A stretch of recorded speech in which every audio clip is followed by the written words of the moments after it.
Sementara di sisi lain, Randy, Mela, dan Nico sedang menunggu Bella datang kembali. Karena terlalu lama, mereka pun memutuskan untuk masuk terlebih dahulu. "Lama amat. Udahlah, kita masuk dulu saja," ucap Randy dengan wajah kesal. Mela pun kemudian langsung membuka pintu rumah yang terbuat dari bambu itu. Nyek. Mereka disambut dengan debu-debu yang keluar dari dalam rumah. Saat mereka mulai melangkahkan kaki ke depan, mereka dikejutkan dengan mayat yang tergantung di dalam rumah Mela. Mereka bertiga kaget dan juga berteriak sambil menjatuhkan kardus yang mereka bawa. "Mel, ayo kita pergi dari sini, Mel," ucap Randy ketakutan. Tanpa basa-basi lagi, mereka pun langsung melemparkan kardus-kardus itu ke dalam dan menutup pintu itu kembali. Setelah itu mereka lari dan langsung masuk ke dalam mobil Randy untuk meninggalkan rumah Mela. Di sisi lain, Bella yang tiba-tiba masuk langsung bertanya kepada Ningsih. Bu Rumi yang melihat Bella langsung pergi meninggalkan Ningsih begitu saja. "Ningsih, kamu gak apa-apa kan?" tanya Bella sambil mengusap air matanya. "Aku gak apa-apa kok. Ngomong-ngomong, kamu kenapa balik lagi, Bel? Ada yang ketinggalan?" Tidak ada, Ningsih. Aku tadi numpang ke kamar mandi kamu. Ya sudah, kalau kamu gak apa-apa, aku pergi dulu ya. Kasihan mereka bertiga, pasti sudah nungguin aku." "Iya, Bel, kamu hati-hati ya."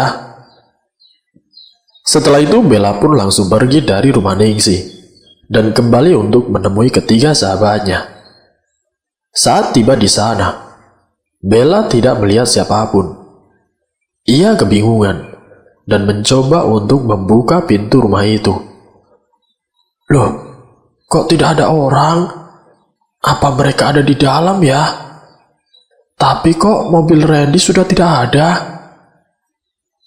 Karena penasaran, ia pun mulai membuka pintu itu. Tidak ada siapapun, dan hanya ada kardus berserakan di dalamnya. Bella pun mulai melangkahkan kakinya untuk masuk lebih dalam. Ia terkejut dan berteriak karena melihat mayat tergantung di atasnya.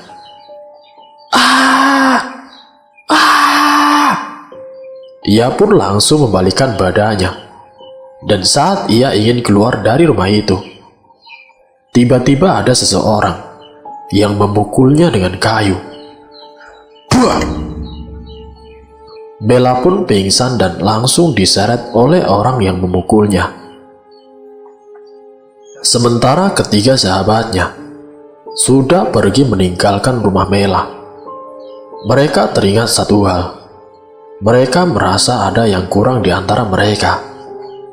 Di tengah perjalanan yang belum terlalu jauh dari desa itu, Mela pun menghentikan Randy yang tengah mengendarai mobilnya.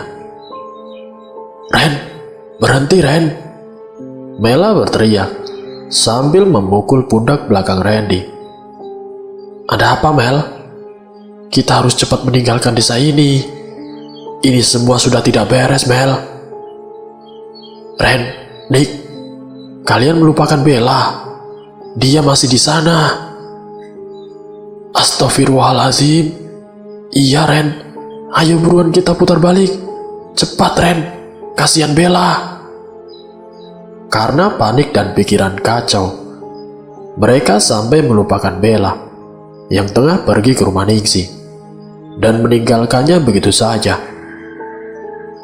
Apa mereka akan kembali ke desa itu untuk menjemput si Bella, atau malah sebaliknya? Karena Randy tidak mau berurusan sama hal-hal aneh lagi, ia tidak mendengarkan kata mereka berdua. Ia terus melanjutkan perjalanannya, hingga dengan terpaksa, Nico pun menginjak rem mobil yang tengah Randy kendarai. Secara mendadak, Mobil yang mereka tumpangi oleng dan hampir saja menabrak pohon di depannya. Karena Nico telah melakukan hal konyol, Randy pun sangat marah, hingga terjadilah adu mulut di antara mereka berdua. Mela yang melihat kegaduhan itu berteriak dan mencoba untuk melerainya. Sudah, ini bukan waktunya untuk berantem. Mela pun langsung keluar, lalu meninggalkan mereka berdua di dalam mobil. Mel, lo mau kemana, Mel? Tanya si Nico, lalu ikut keluar dari mobil untuk menghampiri Mela. Sudah Ren, kalau lo mau pergi, silakan. Aku mau jemput Bella sendiri. Lagian ini belum terlalu jauh kok. Mel, jangan Mel. Bahaya. Mending kita pulang cari pertolongan dulu. Di sana sudah tidak aman, Mel. Sahut Randy menyela pembicaraan mereka berdua.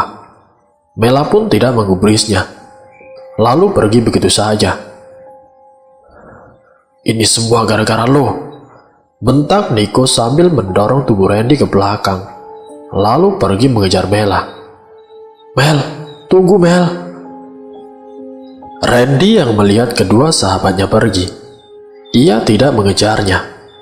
Ia lebih memilih pergi untuk mencari pertolongan lain, karena ia sudah tidak mau lagi berurusan dengan hal-hal aneh di sana. Salah sebenarnya aku meninggalkan mereka semua. Tapi apa boleh buat? Gumam Randy dalam hati. Ia pun kembali masuk ke dalam mobil dan langsung pergi begitu saja, meninggalkan tempat itu. Mel, sudah ya, jangan ngambek lagi, ucap Nico menenangkan si Mela yang sedang marah kepadanya. Mela hanya diam dan tetap melanjutkan langkah kakinya untuk kembali ke desa itu. Tidak lama mereka berjalan. Akhirnya mereka tiba di sana dan langsung menuju ke rumah Mela. Saat mereka berdua kembali tiba di sana, mereka tidak melihat siapapun di rumah itu. Tapi anehnya, pintu rumah itu terbuka. Nick, bukannya pintu ini tadi sudah kita tutup ya? Atau jangan-jangan Bella ada di dalam lagi. Mela pun langsung masuk begitu saja ke dalam rumahnya. Bella. Begitu sepi, tidak ada suara apapun di sana. Hanya ada tumpukan kardus dan mayat yang masih tergantung tepat di atas mereka.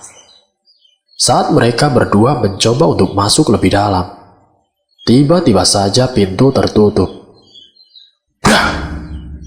Mereka berdua terkejut, tapi tidak menghiraukannya.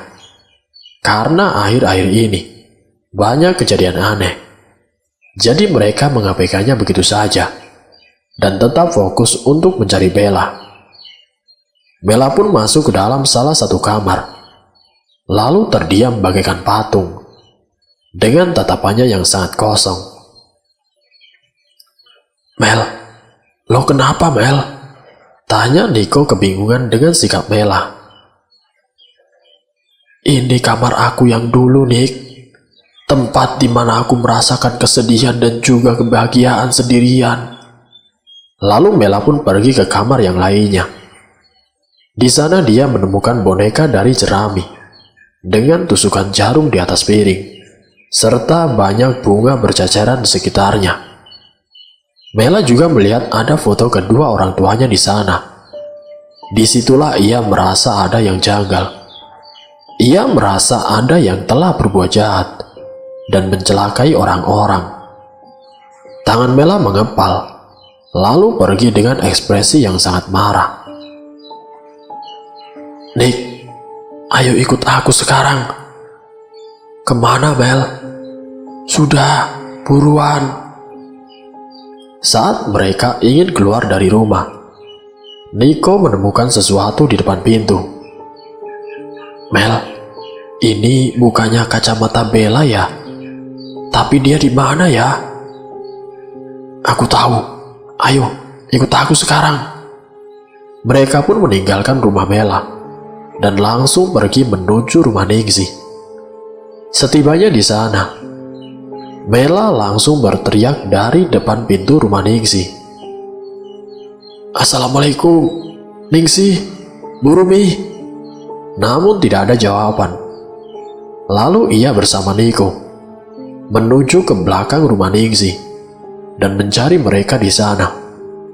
Mela teringat kalau sebelumnya Bella pernah bilang kalau ia pergi ke kamar mandi rumah Ningsih.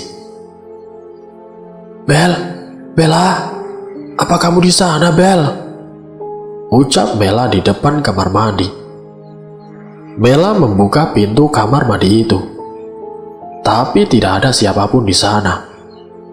Mereka berdua kebingungan. Semua orang menghilang dengan tiba-tiba, dan kemana perginya? Sekarang kita harus bagaimana, Mel? Ternyata Randy benar.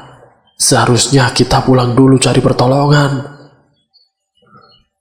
Iya, tapi aku sudah khawatir duluan, Nick. Aku takut kalau Bella kenapa-kenapa. Ya sudah, sekarang kita pulang dulu. Biar aku yang telepon Randy, supaya dia jemput kita di sini. Nico pun mencoba untuk menghubungi si Randy. Tapi sayang ponselnya tidak tersambung, karena tidak ada sinyal sama sekali. Aduh Mel, tidak bisa tersambung.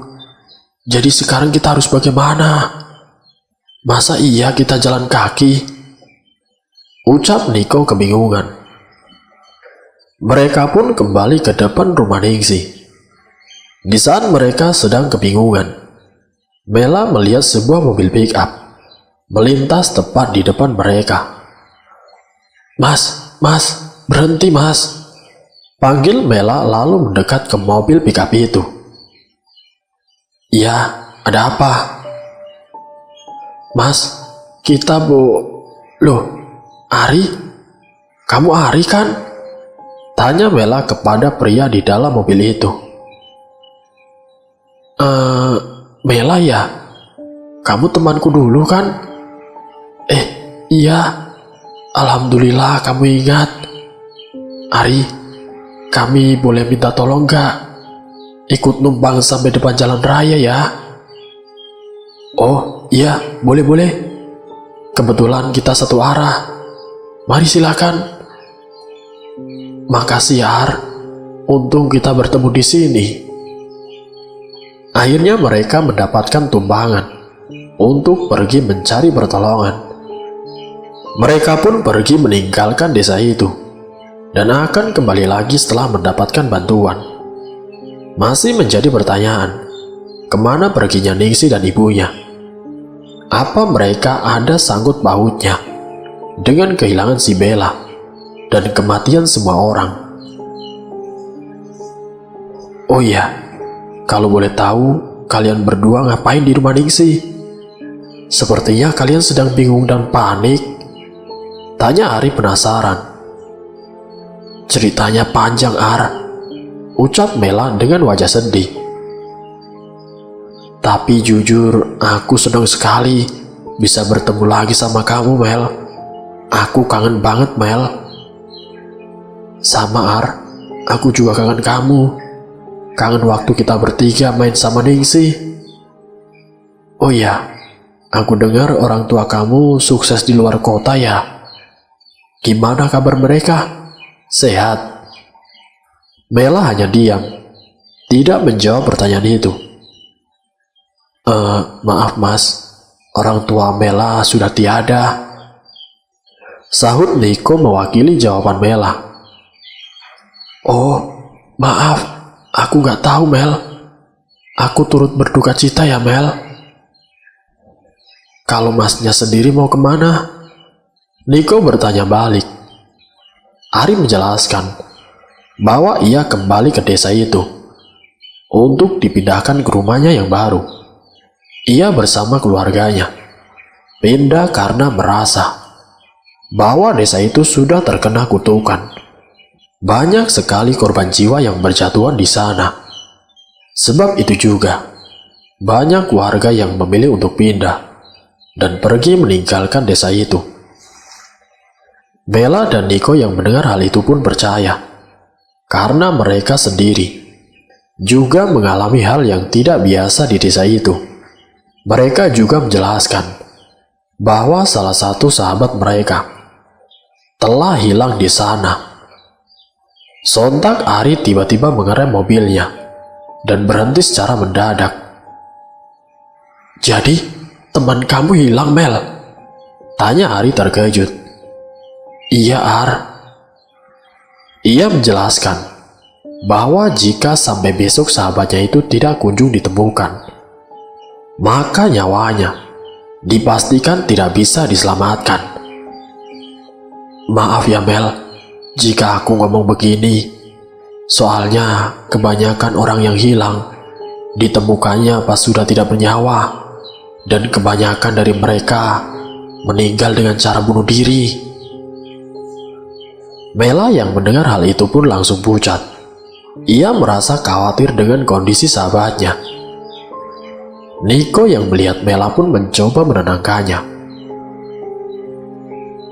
"Mel, kenapa kita tidak minta tolong dia saja, Mel?" ucap Niko berbisik kepada Mela. "Aku gak enak, Nik. Sepertinya dia sedang sibuk, dan sepertinya dia terburu-buru." Karena kecapean, tidak lama setelah mengobrol, mereka pun tertidur. Ari yang berada di samping Mela merasa kasihan dengan apa yang telah terjadi kepada mereka.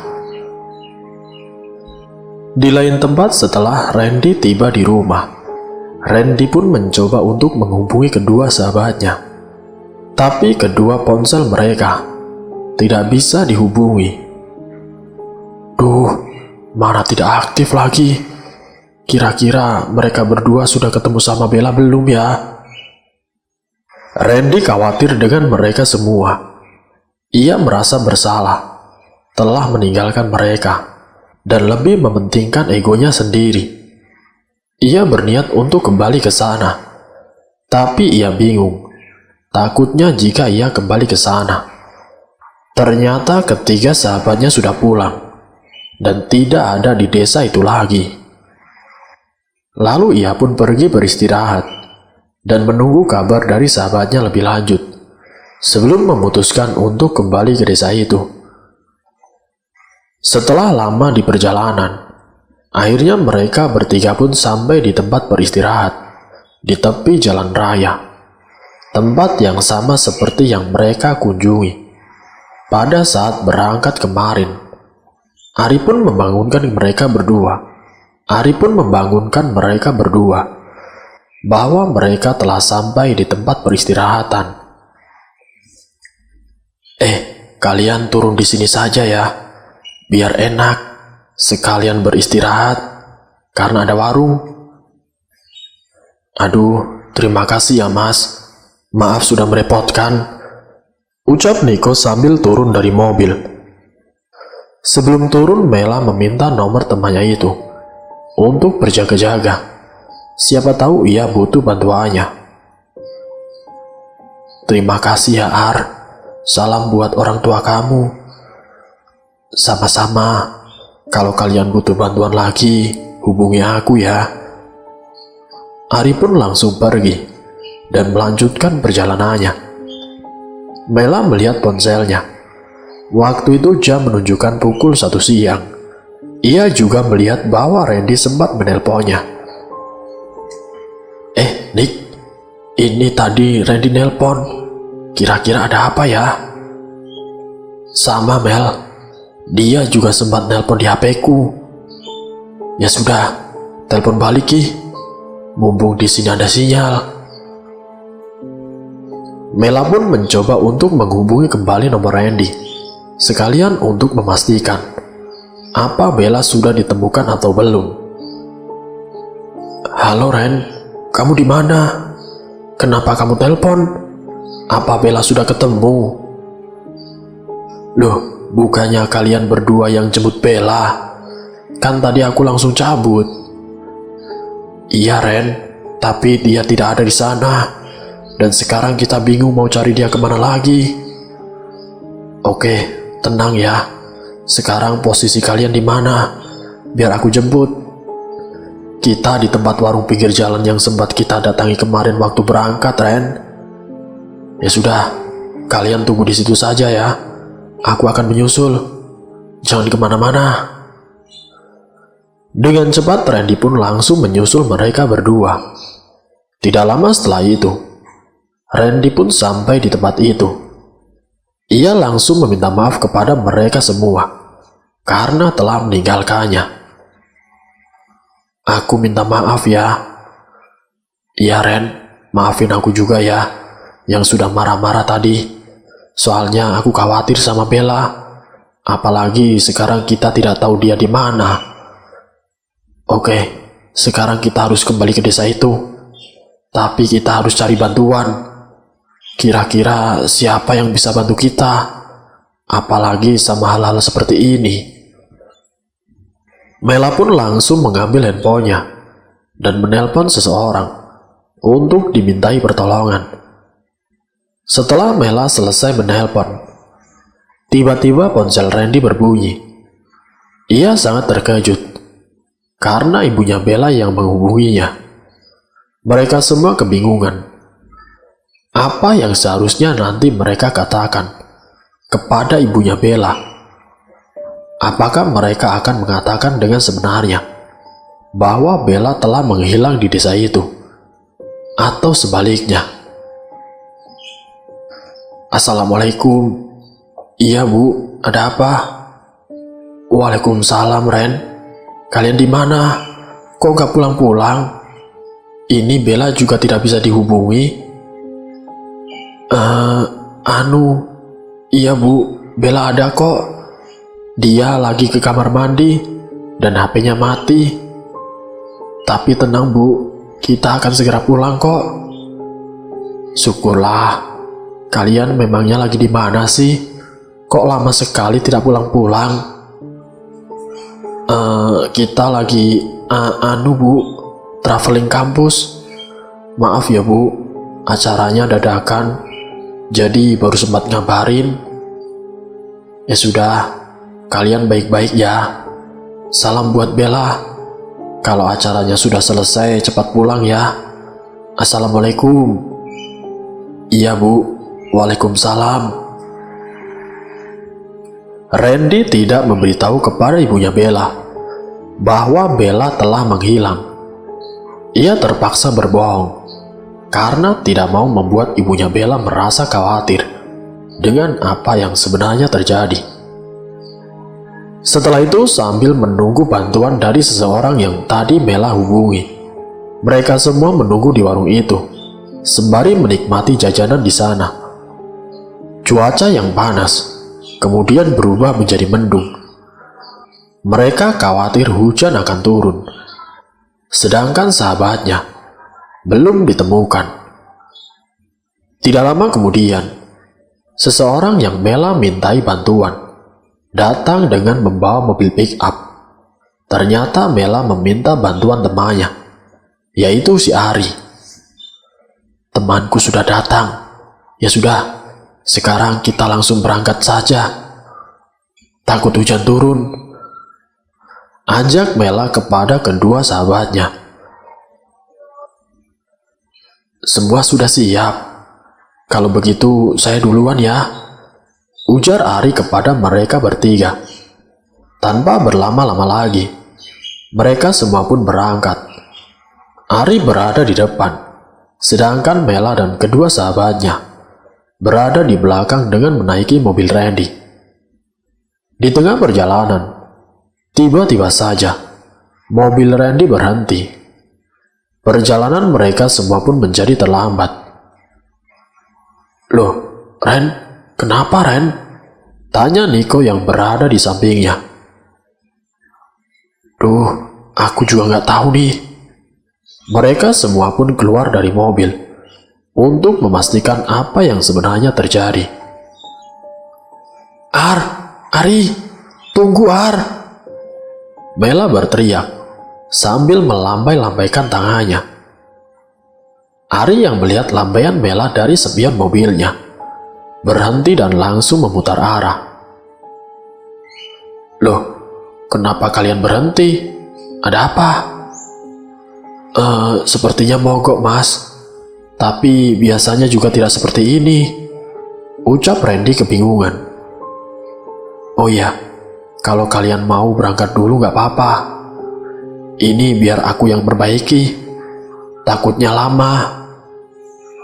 "Tapi kan Ren," ucap Mela tidak tega meninggalkan Randy sendiri. "Sudah, gak apa-apa. Demi Bella." Randy menatap sambil memegang kedua tangan Mela dengan wajah penuh keyakinan. Karena waktu sudah hampir sore dan mendung semakin pekat, dengan terpaksa mereka bertiga kembali melanjutkan perjalanannya dengan menaiki mobilnya Ari. Sementara itu Randy masih mencari penyebab mobilnya yang mogok dan mencoba untuk memperbaikinya. "Sebenarnya ini semua ada apa sih, Mel?" tanya Ari penasaran dengan apa yang telah terjadi. Mela pun menjelaskan semuanya, mulai dari kejadian awal waktu mereka tiba di desa itu, sampai hilangnya Bella di desa itu. Ari yang mendengar cerita Mela awalnya tidak percaya, karena belum pernah mengalaminya sendiri. Tapi karena akhir-akhir ini memang banyak kejadian aneh di desa itu, yang mengakibatkan para warga telah pindah. Akhirnya ia pun mempercayainya. Sementara itu Randy yang tengah sibuk memperbaiki mobilnya yang mogok. Akhirnya mobil itu pun kembali menyala. Dengan cepat ia pun langsung masuk ke dalam mobil dan mulai melanjutkan perjalanannya untuk menyusul teman-temannya yang sudah dulu pergi meninggalkannya. Untung bisa nyala. Ada-ada saja. Bismillah, jangan mogok-mogok lagi, ucap Randy lalu menginjak gas mobilnya. Namun saat sedang mengendarai mobilnya, Randy tampak bingung karena tidak kunjung menemukan tugu yang menjadi tanda masuk ke dalam desa itu. Ia merasa curiga kalau dia tersesat. Perasaan kok lama amat ya? Bukannya tugunya di sebelah kiri? Tapi kok ini gak kelihatan? Kalau tersesat juga tidak mungkin, soalnya jalan ini lurus, ucap Randy kebingungan, mencari tugu arah jalan menuju ke desa. Di sisi lain, Mela bersama kedua temannya telah memasuki desa itu. Desa itu benar-benar sepi, bagaikan desa mati. "Gila, ini sepi sekali, Mel," ucap Nico sambil melihat sisi kirinya. "Sepertinya para warga sudah pada pergi. Ini benar-benar sepi. Jadi, sekarang kita mau kemana?" tanya Ari kepada Mela yang dari tadi terdiam. "Kita ke rumah Ningsih," ucap Mela dengan jawab cepat. Setelah mereka sampai, Ari pun memarkirkan mobilnya di halaman samping rumah Ningsih, tempat yang sama seperti mobil Randy diparkirkan kemarin. "Sekarang kita harus apa? Apa kita langsung ke rumah Ningsih?" tanya Ari kepada mereka berdua. "Kita di sini saja dulu, sambil menunggu Randy datang. Nanti kita bareng-bareng ke sananya. Kasihan dia kalau ditinggal," jawab Mela lalu turun dari mobil. Waktu telah senja, tapi Randy tidak kunjung menemukan tugu menuju desa itu. Ia menjadi panik dan sangat kebingungan. Hingga akhirnya, ia memutuskan untuk putar balik. Setelah putar balik kurang lebih 3 kilometer, ia melihat tugu itu. Ternyata ia telah melewati tugu itu dari tadi. Pantas, ternyata terlewat. Tapi perasaan dari tadi tidak ada tugu. Apa aku ngantuk kali ya? Tidak lama Randy pun langsung masuk ke dalam tugu, menuju desa untuk menemui sahabatnya. Mel, ini sudah mau maghrib, tapi Randy kok belum datang-datang ya?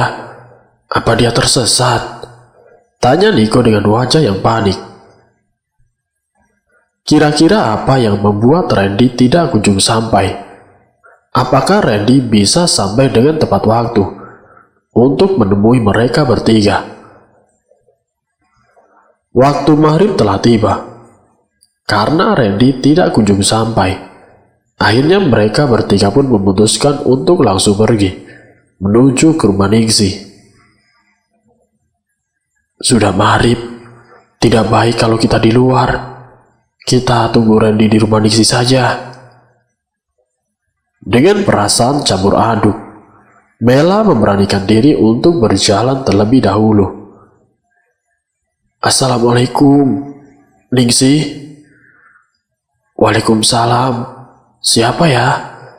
Tanya Ningsi lalu membuka pintu rumahnya. Mela, ada apa Mel? Bella di mana Ningsi? Hah? Bella? Bukannya dia sama kamu ya Mel? Aku gak tahu dia di mana Mel. Mela pun memberitahu Ningsi kalau Bella tidak bersamanya lagi dan telah menghilang sejak dari pagi. Mela juga menceritakan kalau sebelum menghilang, Bella sempat mampir ke kamar mandinya waktu itu.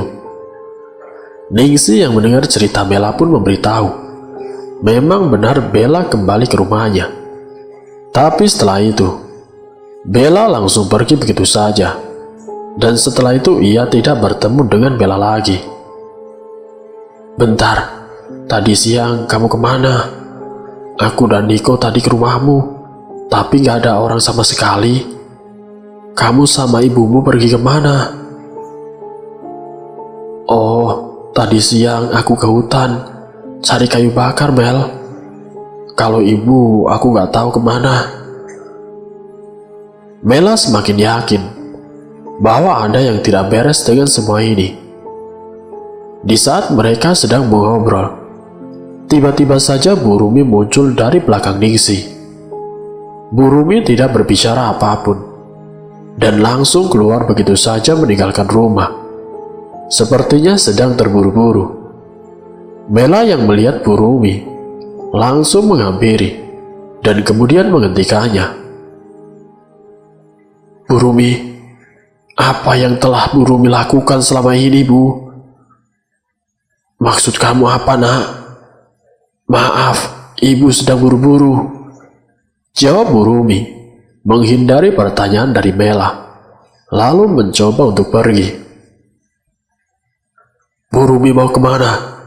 Bukankah desa ini sudah sepi? Ibu mau bertemu siapa lagi? Oh iya, apa yang telah ibu lakukan di rumah saya, Bu? Maaf Nak, kamu ini bicara apa sih? Jangan ngawur. Ibu tidak usah berbohong. Ibu kan yang membuat orang-orang itu celaka. Dan ibu juga yang sudah membuat orang tua saya meninggal kan? Wajah Bu Rumi sangat panik, ketakutan dengan pertanyaan-pertanyaan yang Mela lontarkan. Lalu ia mencoba untuk lari, tapi Mela berhasil mencegahnya. Bu Rumi, jangan coba-coba untuk kabur. Saya melihat piring dan bunga di sana, sama dengan yang pernah ibu letakkan di bawah ranjang saat Bella tidak sadarkan diri. Untung saya berhasil membuangnya waktu itu. Sekarang, ibu tidak bisa mengelak lagi. Saat Mela dan Bu Rumi sedang berdebat, tiba-tiba saja Nico dan Ari pingsan. Ternyata Ningsilah yang membuat mereka tidak sadar diri dengan memukulnya dari belakang dengan menggunakan kayu. Ari, Nico. Mela yang melihat kedua sahabatnya pingsan langsung menghampirinya. Sementara Ningsi sudah kabur duluan, lalu disusul dengan ibunya. Mereka semua berhasil melarikan diri. Ningsi, Bu Rumi, Mau kemana kalian? Teriak Mela lalu mencoba untuk mengejarnya. Namun karena kondisi yang sangat gelap, Mela kehilangan jejak mereka berdua. Ia sangat sedih. Lalu kembali menemui kedua sahabatnya yang tengah tidak sadar diri.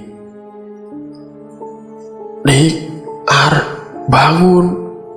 Mela menangis sejadi-jadinya. Ia tidak tahu harus melakukan apa lagi. Saat ia sedang mencoba untuk membangunkan kedua sahabatnya, ia melihat sosok hitam itu lagi. Sosok hitam itu berjalan mendekatinya. Semakin dekat penglihatan Mela menjadi tidak jelas dan buram, hingga ia pun kehilangan kesadaran, lalu pingsan begitu saja. Mereka semua pingsan tidak sadarkan diri di depan rumah Ningsi. Sementara Ningsi dan juga ibunya entah pergi kemana.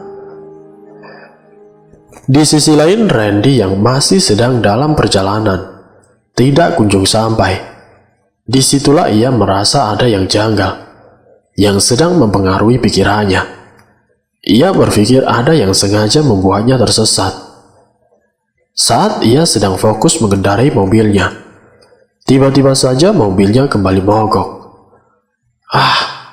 Apaan lagi sih ini? Celetuk Randy yang kesal. Randy kemudian keluar dari mobil untuk mengecek bagian depan mobilnya. Semuanya aman. Yaelah, cobaan apa lagi ini? Gumam Randy lalu menutup kembali bagasi mobilnya.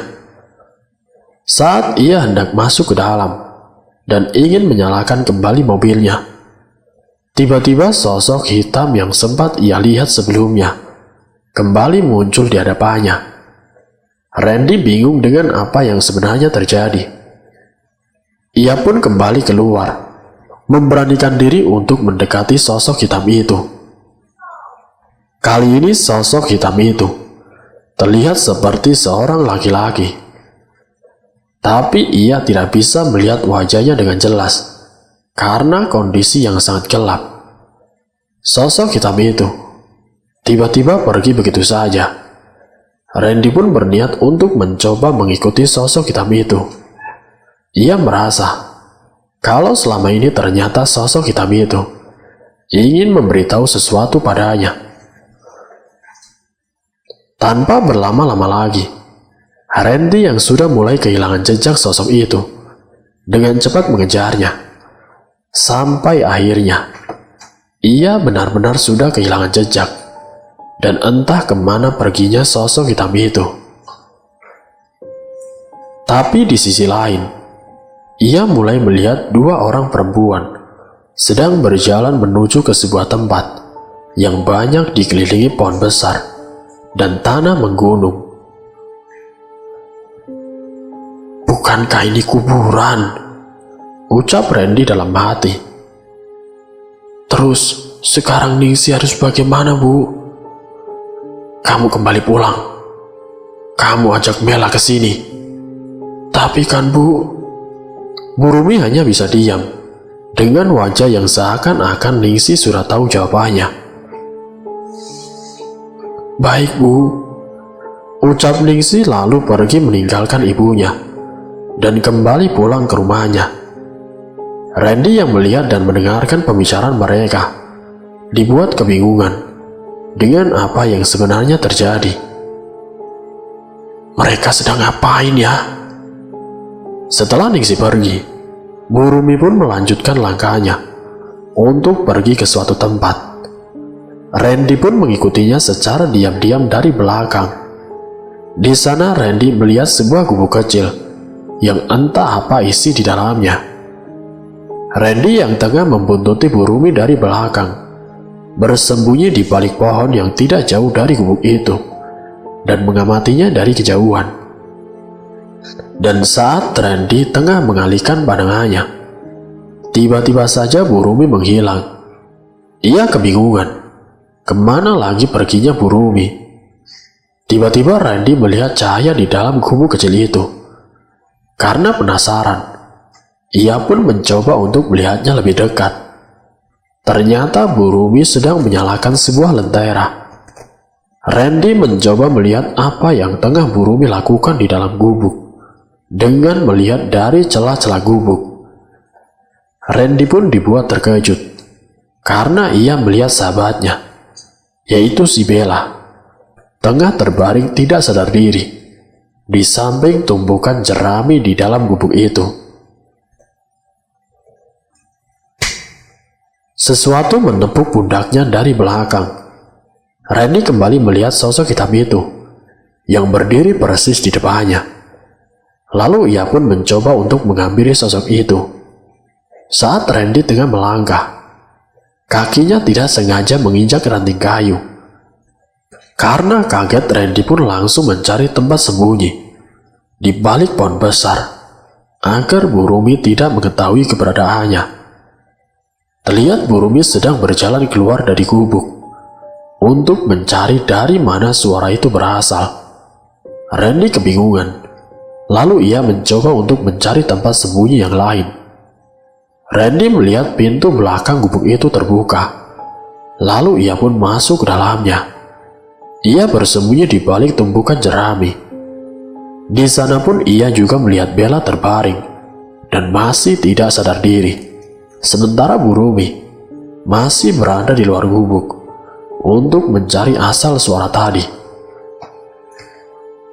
Tidak lama kemudian, Bu Rumi kembali masuk ke dalam gubuk itu. Randy yang tengah bersembunyi di balik tumpukan jerami itu mencium aroma tidak sedap. Lalu Bu Rumi pun kembali keluar gubuk. Entah apa yang sedang dilakukannya. Terdengar suara orang tengah mencangkul di depan gubuk. Randy semakin dibuat penasaran dengan apa yang akan dilakukan oleh Bu Rumi. Randy melihat dari dalam celah-celah gubuk dan melihat Bu Rumi tengah mencangkul seperti ingin menguburkan sesuatu. Ia juga melihat banyak kuburan-kuburan yang lain yang posisinya sejajar. Di samping kuburan itu juga ada pohon besar. Saat itu pun, Randy tiba-tiba teringat akan cerita yang pernah diceritakan oleh Mela. Walaupun katanya cuma mimpi, tapi ternyata itu benar adanya. Apa ternyata selama ini adalah sebuah petunjuk? Randy bertanya-tanya kepada dirinya sendiri. Bau yang sempat ia cium kali ini semakin menyengat. Bau apa sih ini? Batin Randy sambil melihat sekelilingnya.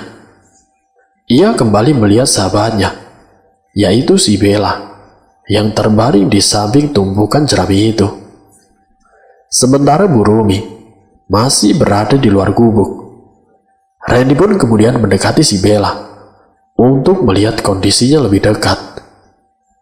Bel, ternyata kamu di sini, Bel. Aku dengan yang lain bingung mau cari kamu di mana lagi, Bel. Maafkan aku ya, Bel. Randy mencoba untuk membangunkan si Bella, tapi masih tidak sadar juga. Ia juga memikirkan sebuah cara agar ia dan juga si Bella bisa pergi dari gubuk itu. Ningsih kembali menuju rumahnya. Di sana ia melihat Mela, Nico, dan Ari tidak sadarkan diri. Ningsih merasa kasihan kepada mereka. Tubuhnya menjadi lemas. Lalu ia pun terjatuh ke tanah, seakan menyesali perbuatannya. Maafkan Ningsih. Ningsih sudah jahat kepada kalian, ucap Ningsih lirih menahan rasa tangisnya. Ningsih anakku. Bapak. Muncul seorang laki-laki berdiri di hadapan Ningsih. Laki-laki itu adalah almarhum bapaknya, yaitu Pak Rusti. Maafkan bapakmu yang tidak pernah membuatmu merasakan apa itu sebuah kebahagiaan. Bapak, Ningsih rindu Bapak, ucap Ningsih lalu berdiri untuk memeluk bapaknya. Jangan tinggalkan Ningsih lagi, Pak. Ningsih kesepian di sini. Ningsih. Tiba-tiba suara itu berubah menjadi orang lain. Ningsih pun melepas pelukannya. Pak Handoko, ucap Ningsih terkejut. Wajah Pak Rusdi berubah menjadi wajah Pak Handoko, almarhum ayah Mela. Ningsih pun meminta maaf kepada Pak Handoko dengan apa yang telah ia lakukan kepada Mela dan juga temannya. Pak Handoko, maafkan Ningsih. Ini semua karena Ibu Ningsih. Dia yang melakukan semua ini, Pak.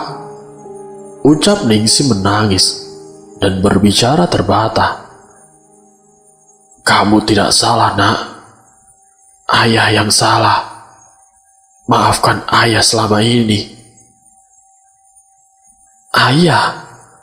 Maksud Pak Handoko apa? Tanya Ningsih kebingungan. Pak Handoko pun membisikkan sesuatu kepada Ningsih. Tidak lama setelah itu, Ningsih pun langsung pergi meninggalkan Pak Handoko dan masuk ke dalam rumahnya. Ia langsung menuju dan memasuki kamar ibunya untuk mencari apa yang telah dibisikkan oleh Pak Handoko. Ningsih mencoba mencari sebuah kotak kecil yang terkubur di bawah tanah ranjang kamar itu. Ia pun menggeser ranjang itu dan mulai mencari di mana letak kotak itu dikuburkan. Apakah Ningsih menemukan kotak kecil itu? Sebenarnya apa yang telah dibisikkan Pak Handoko kepada Ningsih? Apakah ada rahasia yang selama ini disembunyikan? Mel, bangun Mel. Ucap Niko membangunkan si Mela yang masih tidak sadar diri. Mereka semua berada di suatu tempat yang menyeramkan. Kanan dan kiri mereka dikelilingi makam tua yang rimbun, serta langit yang memerah, diselimuti kabut tebal. Niko, Ari, celetuk Mela yang bangun dari pingsannya. Kita ada di mana? Aku juga tidak tahu, Mel, jawab Niko. Aku merasa ini bukan dunia kita, sahut Ari sembari menatap sekelilingnya. Sepertinya aku tahu tempat ini, kata Mela lalu berdiri untuk melihat dan juga memastikan. Nick, kamu ingat aku pernah cerita tentang makam tua dan pohon besar? Iya Mel, aku ingat. Jadi sekarang kita harus bagaimana, Mel? Apa kita akan terjebak di sini selamanya? Kita semua ikuti arah jalan ini, ucap Mela sambil menunjuk jalan yang diapit oleh kedua makam yang saling berjajar, seperti jalanan setapak. Mereka semua mengikuti arah jalan itu. Mereka kesulitan melihat jalan karena keadaan yang sangat gelap dan berkabut. Ditambah lagi cuaca yang dingin menusuk tulang. Saat tengah berjalan mencari arah, tiba-tiba langkah mereka terhenti. Mereka mendengar suara teriakan yang sangat keras, persis ada di belakangnya. Mel, itu suara apa, Mel? Tanya Ari dengan wajah yang panik. Si Nyawa bakalan ilang soko kowe kabeh. Setelah mendengar suara itu, mereka semua lari tidak tentu arah.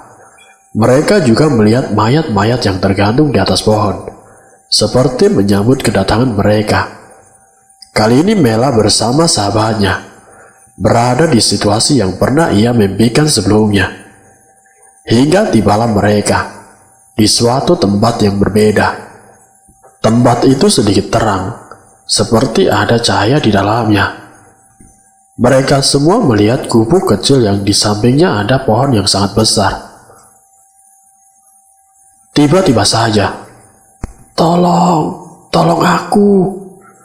Terdengar suara wanita minta tolong dari arah gubuk itu. Mereka bingung apa yang seharusnya mereka lakukan. Salah satu dari mereka, Ari, memberanikan diri untuk memasuki gubuk itu. Ari mulai membuka pintu itu secara perlahan. Setelah pintu yang terbuat dari bambu itu terbuka, tubuh Ari lemas dan langsung terjatuh ke tanah. Mela dan Niko yang melihat Ari terjatuh langsung mendekatinya. Wajah mereka semua terkejut, sangat histeris. "Bella!" teriak Mela dengan sangat kerasnya. Mereka semua melihat Bella tengah menangis ketakutan, dikelilingi banyak pocong yang sangat menyeramkan. Mela pun menghampiri Bella dan langsung menariknya untuk dibawa keluar dari gubuk itu. Mela dan Bella berpelukan sambil menangis sejadi-jadinya. "Mela, aku takut, Mel. Aku pengen pulang," ucap Bella menangis di pelukan Mela. "Iya, sekarang kita pulang ya. Kita akan baik-baik saja." Mela mencoba untuk menenangkan sahabatnya. Namun tiba-tiba dari arah belakang, ada sekumpulan mayat hidup tengah menghampiri mereka. Mereka semua sangat ketakutan, bingung harus bagaimana. Hingga saat itu juga, Mela melihat sosok hitam kembali muncul dari tengah-tengah mayat itu. Sosok hitam itu menghampiri si Mela. "Papa," ucap Mela terkejut setelah sosok hitam itu muncul dari hadapannya. Mela pun berdiri dan menghampiri papanya. "Papa, Mela rindu Papa. Jangan tinggalkan Mela lagi, Pak," ucap Mela menangis di pelukan papanya. "Nak, sudah saatnya kamu kembali ke duniamu. Maafkan papamu ini, nak. Setelah ini kamu akan mengetahui semuanya. Sekarang, kamu harus cepat kembali dan selamatkan semuanya." "Papa mau kemana, Pak?" Di sisi lain, Mela juga melihat ketiga sahabatnya sedang bersama mamanya yang bernama Bu Sinta. Mereka semua sedang berjalan menuju pohon besar samping gubuk itu. "Ikuti mamamu, cepat." "Tapi kan, Pak, Mela masih rindu, Pak." "Waktu kamu tidak banyak, nak. Anakmu bakal mati," ucap salah satu dari mayat-mayat itu. Pak Handoko pun tiba-tiba saja menghilang dari hadapan Mela, dan mayat-mayat itu semakin mendekatinya. Mela pun langsung pergi dan mengikuti ketiga sahabatnya bersama mamanya. "Mama," ucap Mela memeluk mamanya. "Anakku Mela, kamu anak yang hebat. Mama bangga sama kamu." "Mama, Mela rindu sama Mama, Ma." "Mama sama Mama juga rindu sama kamu, nak. Sekarang bukan waktunya lagi untuk bersedih. Sudah waktunya kamu bersama temanmu untuk kembali." Mereka semua berada di balik pohon besar samping gubuk itu. Di sana ada lubang yang cukup besar yang dikelilingi oleh asap putih. "Kalian semua lompatlah. Waktu kalian tidak lama lagi." Mayat-mayat hidup itu semakin mendekati mereka. Bu Sinta pun telah menghilang dari hadapan mereka semua. "Mel, akankah kita bertemu kembali?" ucap Bella kepada Mela dengan penuh kesedihan. "Semua akan baik-baik saja. Percaya sama aku." Tanpa berpikir lama lagi, mereka semua berlompat ke dalam lubang itu. Setelah mencari letak di mana kotak itu dikuburkan, akhirnya Ningsi pun menemukannya. Karena penasaran apa isi di dalam kotak itu, ia pun langsung membukanya. Ningsi melihat foto ibunya di waktu pernikahannya dulu. Tapi anehnya, ibunya tidak menikah dengan Pak Rusti bapaknya, melainkan dengan Pak Handoko, papanya si Mela. Di dalam kotak itu pun, Ningsih juga melihat foto orang tua Mela dan boneka dari jerami. Ia pun menyadari bahwa ibunya lah yang telah melakukan semua itu dan mencelakai semua orang. Tapi ia masih dibuat kebingungan. Kenapa ada foto pernikahan ibunya dengan Pak Handoko? Kira-kira apa yang akan terjadi setelah ini? Akankah semua rasa penasaran Ningsih akan terjawab? Setelah Mela dan juga yang lainnya memasuki lubang yang berada di alam gaib, akhirnya mereka semua pun sudah sadar diri. Mereka semua selamat. Hanya saja Mela kebingungan karena Bella tidak bersama mereka lagi. Ari yang melihat Mela kebingungan, penasaran dengan apa yang tengah Mela pikirkan. "Kamu kenapa, Mel?" tanya Ari sambil memegang pundak Mela yang sedang kebingungan. Bella di mana?" "Bella mungkin sudah sadar, Mel. Hanya saja dia tidak bersama kita di sini," ujar Nico meyakinkan Mela. "Sekarang kita harus cari dia. Kasihan, pasti dia ketakutan sekarang," ucap Mela mengajak mereka berdua. Tidak lama kemudian, Ningsih keluar dari rumahnya. Mela yang melihat Ningsih, kemudian memanggilnya. "Ningsih, mau kemana kamu?" ucap Mela dengan nada tinggi. Lalu Mela pun menghampiri Ningsih, kemudian menamparnya. "Memang anjing kau, Ningsih." "Mel, maafkan aku, Mel. Aku tidak bermaksud mencelakai kamu ataupun yang lainnya." "Apa? Hah? Apa? Jelas-jelas kamu bekerja sama dengan ibumu untuk mencelakai kita semua. Aku tidak menyangka sama kamu, Ningsih. Tega-teganya kamu melakukan semua ini," sahut Ari. "Ari, tolong percaya sama aku. Kita sudah kenal lama dari kecil. Aku yakin kamu pasti tahu. Aku tidak mungkin melakukan semua ini dengan sengaja." "Ternyata selama ini adalah ulah ibumu, termasuk kamu, Ningsih. Kalian semua mohon percaya sama aku. Sekarang, lihatlah ini." Ningsih menunjukkan semua isi yang ada di dalam kotak kecil itu. Mela pun langsung merebut kotak kecil itu dan mulai melihat semua isi yang ada di dalamnya, termasuk foto orang tuanya dan juga foto pernikahan Bu Rumi dengan bapaknya. Lalu Mela pun membanting kotak itu, dan semua isi yang ada di dalamnya berceceran. "Ini maksudnya apa? Hah? Ningsih, tolong jelaskan. Apa sebenarnya ini?" "Mel, tolong percaya sama aku. Aku tidak tahu, Mel. Aku juga baru tahu setelah membuka kotak ini." "Ah, alasan saja kamu. Memang kamu itu tidak bisa dipercaya." "Nico, Ari, mending kita pergi cari Bella daripada harus berurusan dengan orang munafik dan sok baik seperti Ningsih ini." Mela sangat marah dan kecewa kepada Ningsih.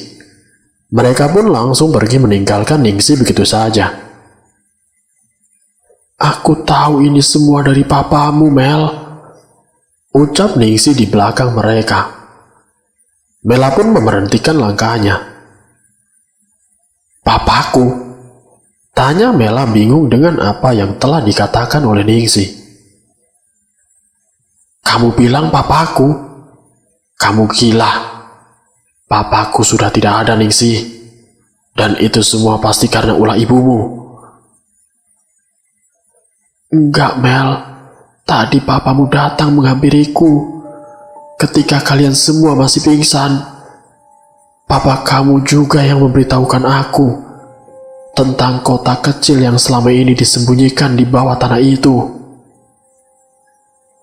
"Papa? Tadi papa juga sempat datang?" ketika aku dan mereka berada di alam lain. Iya Mel, sebelum papamu menghilang, dia juga sempat bilang, maafkan ayahmu ini, tapi aku tidak mengerti apa yang papa kamu maksud. Ningsi menceritakan semua kejadian yang telah terjadi. Ia juga memberitahu kalau dirinya memukul Niko dan Ari bukan karena dari dirinya sendiri, melainkan perintah dari ibunya. Apa ternyata selama ini Ningsi adalah anak dari papa kamu, Mel? Celetuk Niko menebak. Tidak mungkin, tegas Mela. Niko pun mengambil kembali foto yang sempat dibuang oleh Mela. Lihat ini Mel, di sini terlihat Bu Rumi menikah dengan Pak Handoko, papa kamu. Apa ternyata selama ini Bu Rumi ingin balas dendam kepada keluargamu, Mel? Ujar Ari. Kalaupun iya, kenapa si Bella yang harus menanggung ini semua? Dan kenapa baru sekarang? Mereka semua dibuat kebingungan dengan apa yang telah terjadi. Tiba-tiba Ningsi pergi dan masuk kembali ke dalam rumahnya. Sebentar Mel. Tidak lama setelah itu, Ningsi pun kembali menghampiri mereka bertiga. Mel, lihat. Selain kotak, aku juga menemukan kain kafan yang bertuliskan nama-nama orang yang telah meninggal akhir-akhir ini. Dan ini juga ada tali yang dililitkan di kain kafan itu. Apa ini semua ada kaitannya dengan pocong dan mayat waktu itu, Mel? Celetuk si Niko. Maksudnya apa? Kalian tahu sesuatu? Tanya Ningsi kebingungan. Jadi begini, akhir-akhir ini aku selalu mendapatkan penglihatan dan gangguan dari mereka. Setelah melihat ini aku percaya. Ternyata ini semua ada sangkut pautnya dengan ulah ibumu. Ucap Mela menegaskan semuanya. Jadi sekarang kita harus bagaimana? Tanya Ari. Kita harus menemukan Bu Rumi dan mencari tahu apa tujuan dia sebenarnya. Tapi Mel, Bella bagaimana? Saut Niko. Aku yakin Bella pasti bersamanya. Ningsi, kamu tahu kemana ibumu pergi? Maaf Mel, aku tidak tahu ibu kemana. Tapi aku tadi terakhir bertemu dia di hutan dekat pemakaman. Kamu tahu gubuk yang ada pohon besarnya? Aku tahu Mel, waktu itu aku pernah pergi mengikuti ibu dari belakang. Tapi setelah itu, ibu melarangku agar tidak datang ke sini lagi, karena kata dia tempat itu sangat angker. Jadi, kamu tahu kan di mana gubuk itu? Iya, aku tahu. Tempat itu tidak jauh dari tempat pemakaman. Setelah mendengarkan Ningsi, mereka semua pun pergi untuk mencari di mana letak gubuk tua itu. Suasana menjadi sangat tegang, dan malam semakin larut. Kabut tebal menyelimuti perjalanan mereka, ditambah lagi dengan angin yang sangat kencang. Randy masih bingung bagaimana caranya agar dia bersama Bella bisa pergi dari gubuk itu. Saat Randy tengah kebingungan, tiba-tiba saja ada suara yang berbisik di telinganya. Semua akan segera berakhir. Randy terkejut. Dan saat itu juga, ia melihat Bella mulai menggerakkan tangannya, tengah memegang si Randy. Akhirnya setelah sekian lama, Bella pun tersadar. Randy sangat senang dan langsung memeluknya. Ren, kita di mana Ren?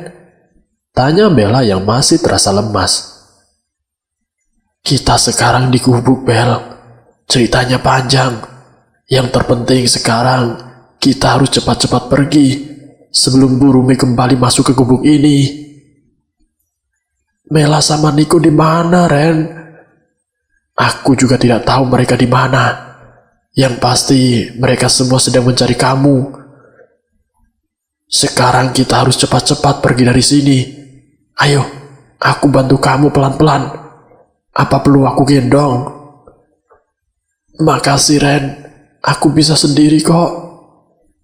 Tapi agak susah, soalnya kacamataku hilang.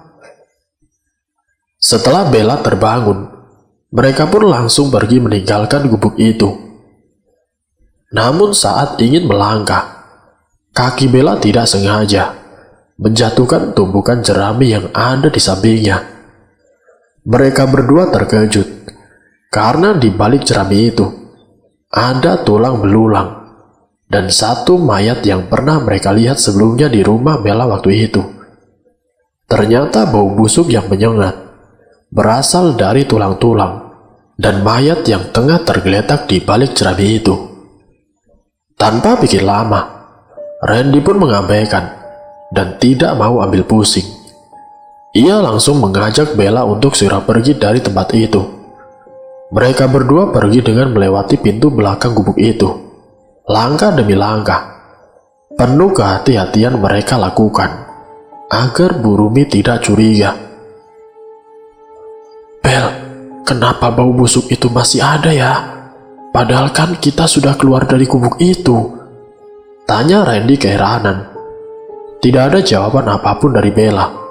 Sedangkan Randy masih memperhatikan sekitar untuk memastikan semuanya aman. Ayo Bel, kita harus lebih cepat lagi. Ucap Randy menggandeng tangan Bella. Bel, kenapa tangan kamu dingin dan berair?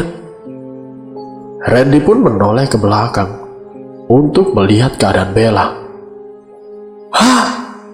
Randy terkejut melihat yang bersamanya ternyata bukan Bella, melainkan mayat yang pernah ia lihat sebelumnya bersama si Nico pada saat di hutan waktu itu. Lepaskan tali leherku. Randy pun langsung pergi dan meninggalkan mayat itu. Ia kaget dan sangat ketakutan. Randy kembali menuju gubuk. Di sana ia masih melihat Bella tengah duduk menangis ketakutan. Bella, kamu bukannya tadi... Bella hanya menggelengkan kepalanya sambil menangis di hadapannya. Lalu terdengar suara entah dari mana asalnya. Gawat, Bu Rumi, Bel, kita harus cepat pergi dari sini. Ayo. Aku tidak bisa, Ren. Tidak bisa. Jawab Bella sambil menangis. Kenapa, Bel? Kalau kamu masih lemas, aku bisa gendong kamu kok. Lihat di belakangmu, Ren. Ucap Bella menunjuk sesuatu di belakang Randy. Randy selalu dibuat terkejut. Kali ini dia benar-benar sangat ketakutan. Mereka berdua dikelilingi pocong-pocong yang sangat menyeramkan. Kali ini mereka benar-benar terperangkap dan tidak tahu harus berbuat apa lagi selain pasrah dengan keadaan. Sedangkan Bella dan ketiga sahabatnya mulai memasuki area pemakaman. Di sana mereka kesulitan melihat karena keadaan yang sangat gelap. Tiba-tiba petir menyambar. Mendadak hujan akan segera turun. Saat cahaya kilat tengah menyambar, mereka melihat seseorang dari kejauhan, tengah menunjukkan sebuah arah. Bella terus memperhatikan orang itu. Papa, batin Bella. Mereka pun langsung mengikuti petunjuk arah dari orang itu. Mereka melihat cahaya dari kejauhan. Setelah berjalan mendekati cahaya itu, mereka pun melihat gubuk di sana. Ningsi juga melihat ibunya sedang mencangkul di depan gubuk itu dan ingin menghampirinya. Ningsi, jangan Ningsi, ucap Bella menarik tangan Ningsi. Kita tunggu di sini dulu. Tidak lama setelah itu, Bu Rumi pun kembali masuk ke dalam gubuk itu. Ia mulai membuka pintu itu dan melihat Randy dan Bella berada di dalamnya. Randy dan Bella terkejut melihat Bu Rumi yang tiba-tiba saja masuk kembali ke gubuk itu. Bu Rumi yang melihat mereka berdua, ia hanya terdiam, seolah-olah sudah mengetahui semuanya. "Kenapa cuma satu yang datang? Mana yang lainnya?" Bu Rumi tertawa dengan wajahnya yang membuat mereka ketakutan. "Shh, jangan takut.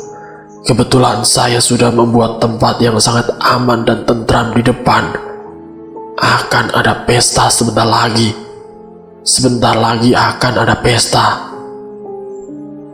"Bu Rumi, tolong jangan apa-apakan kami, Bu," ucap Randy memohon di hadapan Bu Rumi. Namun Bu Rumi tidak menggubrisnya. Ia kemudian meletakkan canggul itu dan mulai mengambil sesuatu benda yang tajam.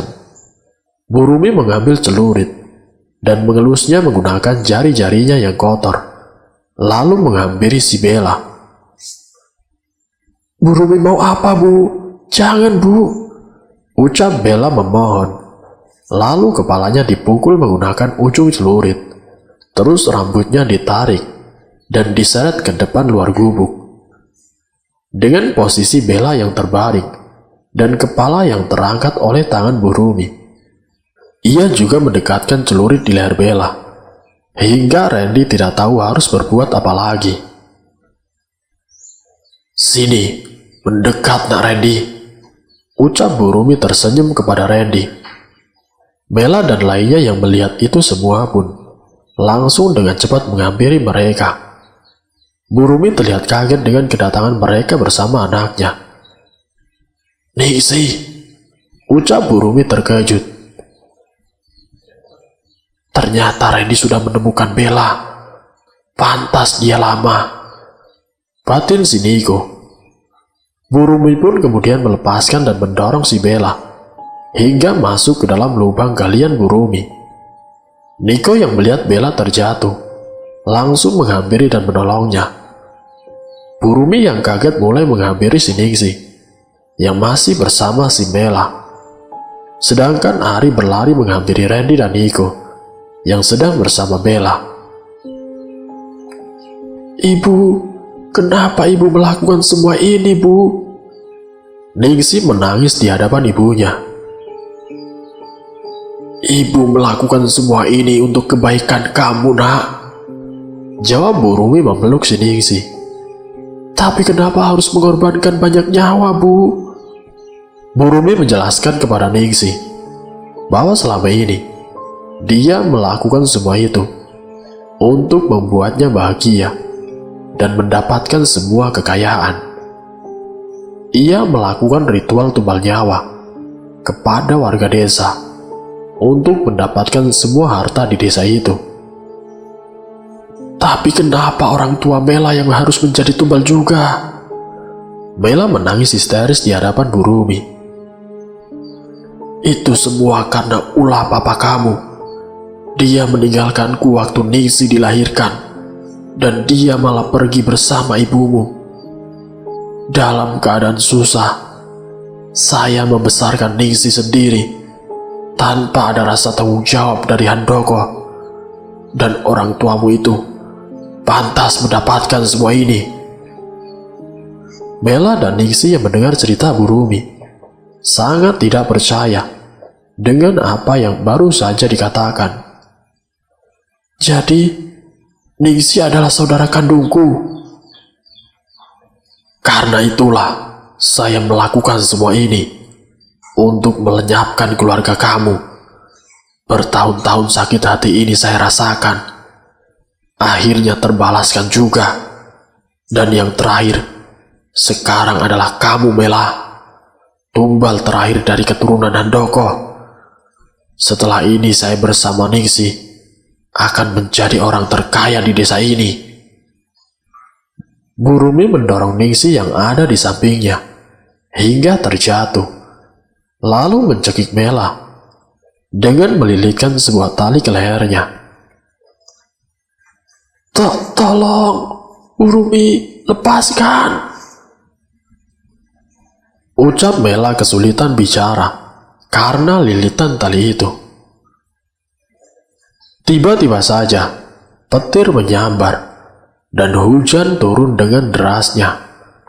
Pocong-pocong dan mayat itu pun muncul mengelilingi mereka semua. Akhirnya setelah sekian lama, semua akan terjadi. Kita akan bahagia, Ningsih. Penderitaan ini akan segera berakhir. Kita akan kaya raya, ucap Burumi bahagia. Pocong dan juga mayat-mayat itu adalah korban-korban tumbal Burumi sebelumnya, dan mereka adalah tumbal terakhir dari ritual itu. Terima kasih, Ningsih. Kamu telah membawa Mela ke sini. Tidak sia-sia ibu menyembunyikan Bella di sini sebagai pancingannya. Mela kesulitan bernafas dan badannya mulai lemas. Ningsih yang melihat itu langsung mengambil celurit yang tergeletak di tanah. Sementara Ari, Niko, dan Bella dan Randy, tubuhnya kaku tidak bisa digerakkan. Burumi menyeret Mela dengan tali yang terikat di lehernya menuju dekat lubang yang sudah ia gali sebelumnya. Wajah Mela sangat pucat karena kesulitan bernafas. Ningsih, sekarang giliran kamu. Selesaikan penderitaan ini, nak. Bunuh Mela dengan celurit itu. Lalu kita lempar dan kubur dia ke dalam lubang ini. Perintah Burumi kepada Ningsih yang masih terdiam. Ningsih pun mendekati mereka dan mulai mengangkat celurit itu. Semua penderitaan akan selesaikan, Bu. Iya, Ningsih. Keturunan Handoko akan menjadi tumbal desa terakhir. Handoko yang memulai semua ini, maka dialah yang harus mengakhiri. Mela melihat Ningsih, menatapnya dengan wajah yang sangat sedih. Hingga Ningsih pun teringat masa-masa di mana ia bermain dan juga bersenang-senang bersama Mela dan Ari. Semua penderitaan akan segera berakhir. Keturunan Handoko akan menjadi tumbal desa ini, ucap si Ningsih, lalu menusukkan celurit itu tepat di badannya sendiri. Ah, tidak! Teriak Burumi dengan histeris, lalu melepaskan Mela dan terjatuh ke tanah. Burumi pun menangis, lalu mendekati Ningsih, kemudian memeluknya. Penderitaan ini telah berakhir, Bu. Keturunan Handoko telah menjadi tumbal terakhir desa ini. Mela berhak bahagia. Ningsih pamit bertemu ayah dan bapak, Bu, ucap Ningsih terbata sambil mengeluarkan darah dari mulutnya dan juga tubuhnya. Burumi menangis sejadi-jadinya. Ia tidak mengira bahwa Ningsih akan melakukan semua itu. Pocong-pocong dan mayat yang ada di sekeliling mereka terbakar dan juga mengeluarkan asap. Lalu asap itu masuk ke dalam makam-makam yang ada di samping mereka. Terkutuk kalian semua, teriak Burumi. Tiba-tiba kaki Burumi diseret oleh makhluk yang sangat menyeramkan, masuk ke dalam lubang kalian sendiri, dan terkubur hidup-hidup, sampai mengeluarkan api yang sangat besar, hingga membakar pohon besar di sampingnya. Mela dan sahabatnya selamat, hanya saja nasib malang menimpa si Ningsih. Mela pun langsung menghampiri Ningsih, yang tengah bersimbah dengan darah. Ningsih, kamu harus kuat, Ningsih. Tolong bertahan, ucap Mela menangis terseduh. Mela, maafkan aku dan juga ibuku. Kamu berhak bahagia. Aku pamit, Mel. Aku mau bertemu dengan ayah di surga. Aku sayang kepadamu, Mel. Nyawa Ningsih tidak dapat diselamatkan. Ia pun meninggalkan mereka untuk selama-lamanya. Dan semua penderitaan kini telah berakhir. Beberapa bulan kemudian. Iya, halo Ri, ada apa? Mela, kamu di mana Mel? Aku di rumah, aku baru saja pulang kerja. Kenapa Ar? Aku mau undang kamu sama sahabatmu untuk datang ke desa kita yang dulu. Besok akan ada syukuran di balai desa. Jangan lupa datang ya. Serius? Oke, aku usahain datang ya. Keesokan harinya, Mela bersama yang lainnya telah sampai di desa itu. Mereka semua nampak bahagia melihat suasana desa yang mulai ramai. Mereka menghadiri acara syukuran yang bertempat di balai desa yang baru. Balai desa itu berada di samping rumah Ningsih, yang sebelumnya adalah lahan kosong yang pernah Randy gunakan untuk memarkirkan mobilnya. Ar, kenapa kamu dan keluargamu memilih untuk kembali ke desa ini, Ar? Iya, Mel. Desa ini adalah desa kita semua, Mel. Jadi dimanapun aku pergi, disinilah aku kembali. Kamu pun juga bisa kembali lagi ke sini, kapanpun kamu mau. Jawab Ari senyum sumringah. Itu rumah kamu saja masih ada. Apa rumah itu mau buat aku saja? Akhirnya desa itu kini kembali seperti dulu lagi. Beberapa warga mulai kembali ke rumahnya masing-masing dan beraktivitas seperti biasanya. Di saat semua orang tengah mengobrol dan menikmati makanan yang ada, Mela melihat orang tuanya dari kejauhan, sedang tersenyum padanya. Ia juga melihat Ningsih di samping orang tuanya. Mela pun ikut tersenyum, dan Mela bahagia melihat mereka semua. Semoga dari kisah ini, kita dapat mengambil hikmah dan juga pelajarannya. Wassalamualaikum warahmatullahi wabarakatuh.